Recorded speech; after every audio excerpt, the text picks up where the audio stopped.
Chinksa Village arm wrestling champion, huh? All right, you're signed up. Next, please. What's your name? Wait, aren't you? Did I hear that right? Is it really them? Huh? Aren't they a vision bearer, though? Why are they trying to enter the clash? I have to ask, aren't you the traveler that helped Liyue fight off that ancient god?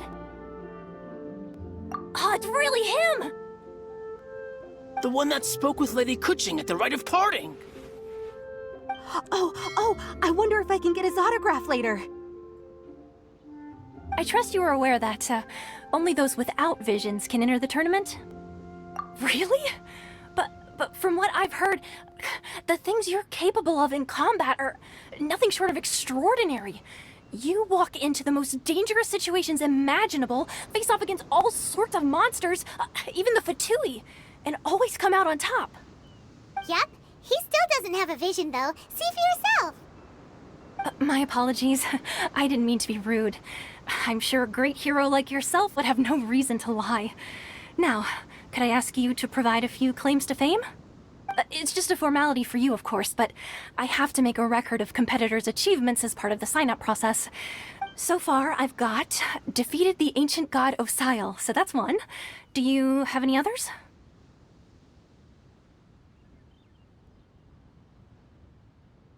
Yeah! Also, don't forget to mention that the previous battles include, but are not limited to, Storm Terror, Dvalin, and Fatui Harbinger Child. Whoa! Might as well declare him the champion already. I wonder if it's too late to withdraw. Okay, that's plenty. Actually, this is the most dazzling track record I've ever seen. Right, your registration is complete. Now, a brief word about the prize. A great hero such as yourself can surely only be here for one thing. To win the tournament and claim the grand prize, namely, a vision. Oh, we're not here for that.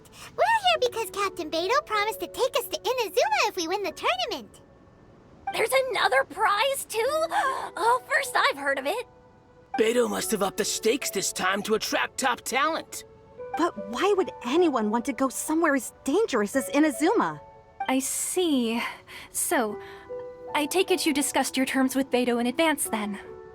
Well, I'm sure a great hero has an important reason for being here. Anyway, the qualifying rounds are about to begin. I'll leave you to your preparation. Hey, so Paimon's thinking about that whole no vision bearers rule in this tournament. Even though you don't have a vision, most people in Teyvat think that you can't manipulate the elements without one. So Paimon thinks you probably shouldn't use your elemental abilities during the tournament. You know, just to avoid any misunderstandings. In any case, looking at the competition, it should still be pretty easy for you to win, even without using any elements, right? All right, it's showtime! You got this! You seem like you're raring to go. Are you ready to compete? Good. Then please follow me into the arena.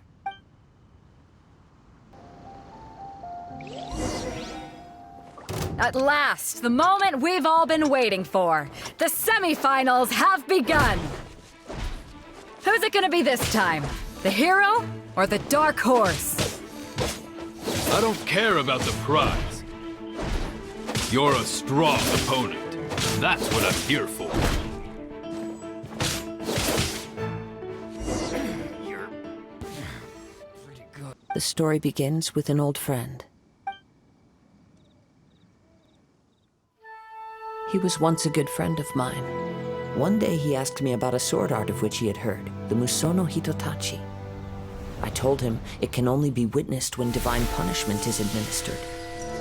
It is the pinnacle of the Raiden Shogun's skill, a symbol of ultimate power.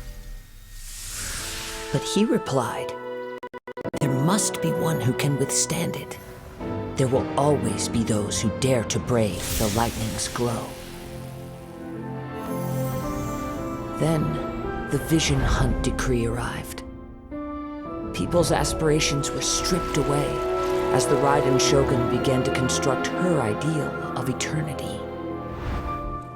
While I was fleeing from place to place, I heard that my friend had challenged the Vision Hunters to a duel before the throne. A solemn yet brutal challenge. The defeated face divine punishment, while the victors gain a second chance. Perhaps he thought he of all people should make a stand. Coming face to face with the Musono Hitotachi was all that he truly desired, after all. When I arrived at Tenshukaku, the duel was over. I heard his sentence of divine punishment, his severed blade hitting the ground. Perhaps that was the glory he had yearned to witness. In his last moments, what expression was on his face? Before I knew it, I had stepped forward and snatched the dying vision and was running from the scene. All I knew was that I mustn't let his hope, which burned so brightly, become buried among the ice-cold statue of a god.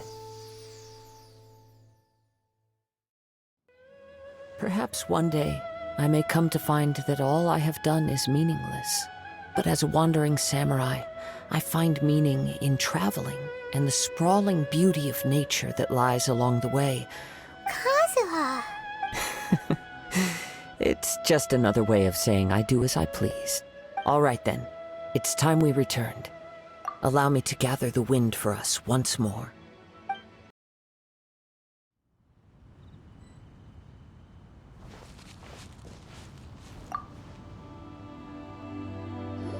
Huh? Did Beidou leave already? Maybe she went back to her ship. If you're looking for the captain, she was summoned by Lady Ningguang. It seems that the Crux Clash got out of hand this time and has attracted her attention. Captain Beidou was muttering something about Ningguang being a stick in the mud as she headed off to Liyue Harbor. It's not unusual for those two to be at odds with one another. But still, Captain Beidou was disappointed she didn't get to witness the crowning of the new champion. She had been looking forward to it for quite some time. The one who stole the vision was originally to be this hero's opponent in the final round. He knew he stood no chance of winning the match, thus the wicked idea of stealing the prize took hold, in which case the Crux Clash comes to a clear-cut conclusion. Huh? So that's what happened? If that's the case, then the rules stipulate that he is disqualified, and our hero here is the champion. Paimon thought we'd win and all, but not like this. It doesn't matter. As the saying goes, honor given is honor deserved. Now, let me go prepare the champion's medal to award you. Yes, I believe so.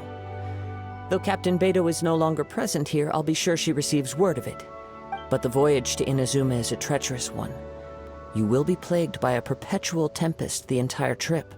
In fact, the relentless rain and wind are also an embodiment of the Raiden Shogun's will to close the nation. Hold on a second. You're saying she can change the weather just with the power of her mind? Let us not forget that this is one of the 7 Archons. If Liyue's Morax could form Guyun's stone forest by casting down his stone spears, then it should come as no great surprise that the Raiden Shogun is capable of summoning an eternal tempest. Suffice it to say that if you wish to journey to Inazuma, the Alcor will need some time. You will be notified once all the preparations have been made. In the meantime, I intend to embark on a journey of my own. I will travel all across the vast lands of Liyue in the hope of finding a way to reawaken the vision. Paimon believes you'll find a way for sure. Thank you. May both our journeys prove meaningful. One final word of warning. The part of your journey that lies after the storm may well prove to be the most arduous.